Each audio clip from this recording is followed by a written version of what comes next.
I want to briefly show off the progress I've made in my 100-day game.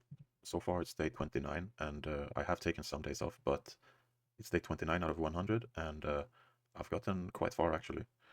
What I wanted to show today is the progress, or like the build setup in the hierarchy and naming and like the way I've set up everything. So just to show you how easy it is from this point to add stuff. There's still a bit stuff with the combat. I haven't solved the melee combat, which isn't so bad, and I still need to add more weapons and different tactics, like standing behind stuff and moving out of the way, and yeah.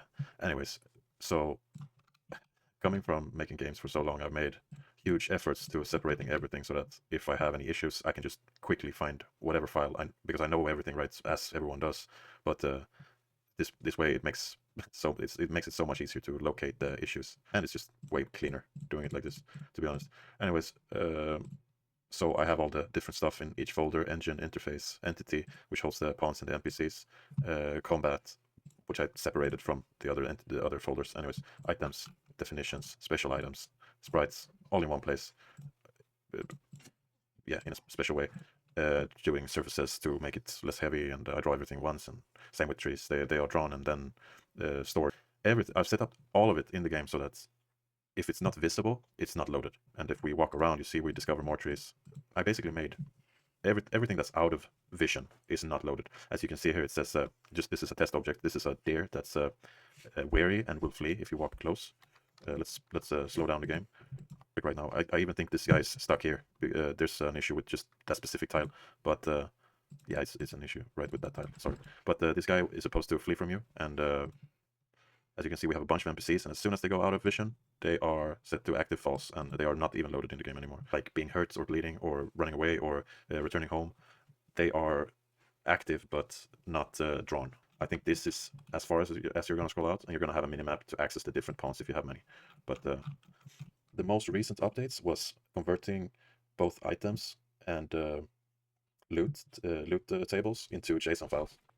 It's quite straightforward, really, and I'm sure if you've worked with JSON before, you can see and you understand. But really, to add more items to the game right now, even equipable items, like all the weapons. If I need to add more weapons that doesn't have any specific, like, all I need to do is add this. Boop, I add that. I have the sprites right here loaded in, and I decode it in the game, and voila, I have a new item. And the same for loot tables. If I want to add more loot to the game, to new NPCs that I add, and I plan to add NPCs the way that I do items. So in the future, the NPCs are just going to be loaded in like the items.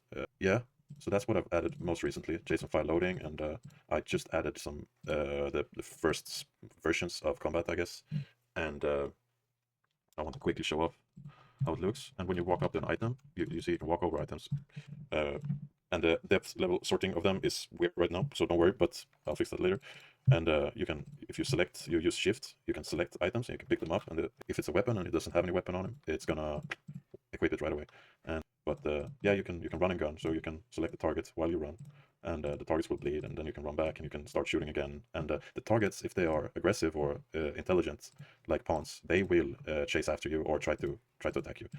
But these are just critters, and they don't know what's going on. So when you've killed the NPCs, they will drop some loot. And as you can see here, we have some timers, and if you stand close enough, you can loot and the timer will stop. And you can search it, and it will cast out some items, just like in Diablo. And I really wanted it that way. And you see, if you don't loot it, it will just sink in the ground, and you can no longer loot it.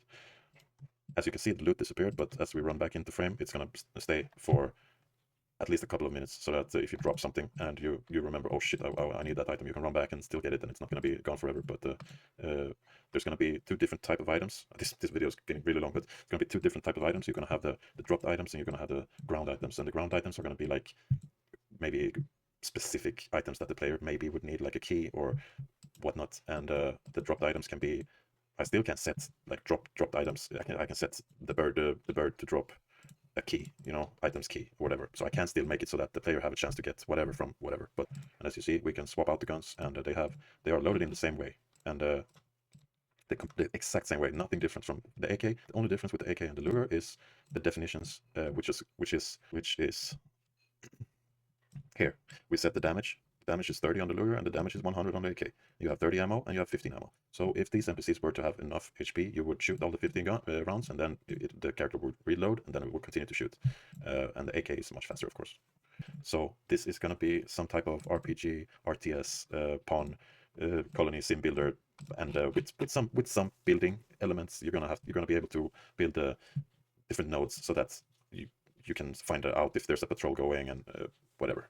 This is now we're getting very into the the future of stuff. But yeah, this I just wanted to show it up. I hope you liked it, and thanks for sticking through if you watched the whole thing.